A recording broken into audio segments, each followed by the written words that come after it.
আমাকে একজন বয়স্ক নারী বলেছেন যে আমার কাছে এসে বোরকা পরে আমার হাতে 100 টাকা দিয়ে বলে যে আপনারা আমাদের মার্কায় ভোট দিয়েন। এর চেয়ে দুর্ভাগ্যজনক আর কিছু হতে পারে না। আমার এই নির্বাচনী এলাকায় প্রচার প্রচারণা খুব আলহামদুলিল্লাহ ভালোভাবে চলছে এবং লেভেল প্লেইং ফিল্ড সুন্দরভাবে আমরা কাজ করছি, কোনো রকম কোনো সমস্যা নেই। কিন্তু আমাদের জামাতের আমির তিনি আমাদের নারীদেরকে নিয়ে যে কুরুচিপূর্ণ বক্তব্য রেখেছেন, তিনি এখন নিজেকে বাঁচানোর জন্য, তার দলকে বাঁচানোর জন্য তিনি মিথ্যাচার করছেন। একটি মিথ্যাকে ঢাকতে গিয়ে আরেকটি মিথ্যা তিনি বলছেন। আমরা ইতিমধ্যে বিষয়গুলো উপলব্ধি করেছি যে যারা 1971 সালে স্বাধীনতার বিরুদ্ধে ছিলেন, দেশের বিরুদ্ধে ছিলেন, তারা এখন বলছেন যে চলো একসাথে বাংলাদেশ গড়ি। সেই বাংলাদেশ গড়া এই বিষয়টি অত্যন্ত হাস্যকর। এবং কালার এক্সপার্ট, জর্জ স্যাপ এবং মাইল্ড অন হ্যান্ডস টেকনোলজি সমৃদ্ধ অরিক্স ক্রিস্টাল ওয়াশ আপনার লন্ড্রি এক্সপার্ট।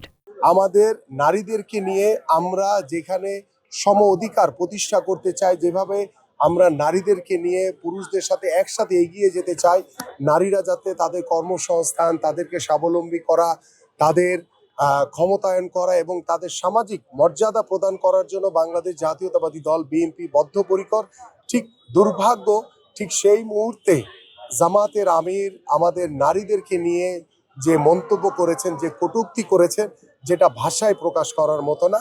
আমার কাছে মনে হয় যে তারা তাদের নির্বাচনের ফায়দা হাসিলের জন্য তারা অনেক কিছু করার চেষ্টা করছেন, মেকানিজম, ষড়যন্ত্র থেকে শুরু করে।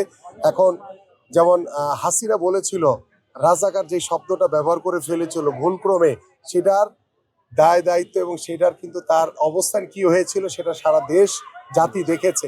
ঠিক এইভাবেই এগুলো আল্লাহর তরফ থেকে আসে যে আপনি যখন মিথ্যাচার করে কোনো কিছু অর্জন করার চেষ্টা করবেন, আপনি ঘরে ঘরে গিয়ে জান্নাতের টিকিট বিক্রি করার চেষ্টা করেছেন, এখন আর মানুষ এই টিকিট আর কেউ কেনে না, কারণ জান্নাত দেওয়ার মালিক হচ্ছে একমাত্র আল্লাহ। মানুষের কারো কোনো ক্ষমতা নাই। আপনি ঘরে ঘরে গিয়ে বিকাশের নামে, বিকাশ নাম্বার নিয়ে টাকা দিয়ে ভোট কেনার চেষ্টা করছেন।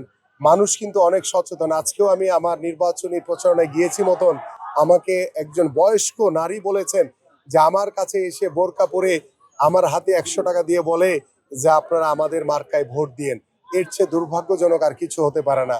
আপনার ঘরে ঘরে গিয়ে এনআইডি নাম্বার নিচ্ছে, এনআইডি কার্ডের সাথে ভোটের কোনো সম্পর্ক নাই। এই বিষয়গুলো কিন্তু তারা স্পষ্ট করতে পারেনি এখন। সো যারা শুরুতেই, যারা কখনো দেশ পরিচালনার দায়িত্ব পালন করে নাই, যারা দেশ কিভাবে পরিচালনা করতে হয় সেটা সম্পর্কে ধারণা নাই, তারা আগামীর বাংলাদেশে কি করতে চায় সেই ধরনের কোনো পরিকল্পনা ইতিমধ্যে জাতির সামনে তারা দিতে পারে নাই। তারা শুধু ক্ষমতার মোহে পড়ে তারা মিথ্যাচারের পর মিথ্যাচার করে যাচ্ছে। এবং আমরা দৃঢ়ভাবে বিশ্বাস করি জামাতের আমির যে কটূক্তি করেছেন আমাদের নারীদেরকে নিয়ে, তার জবাব তিনি 12 তারিখ ব্যালটের মাধ্যমেই পাবেন ইনশাআল্লাহ।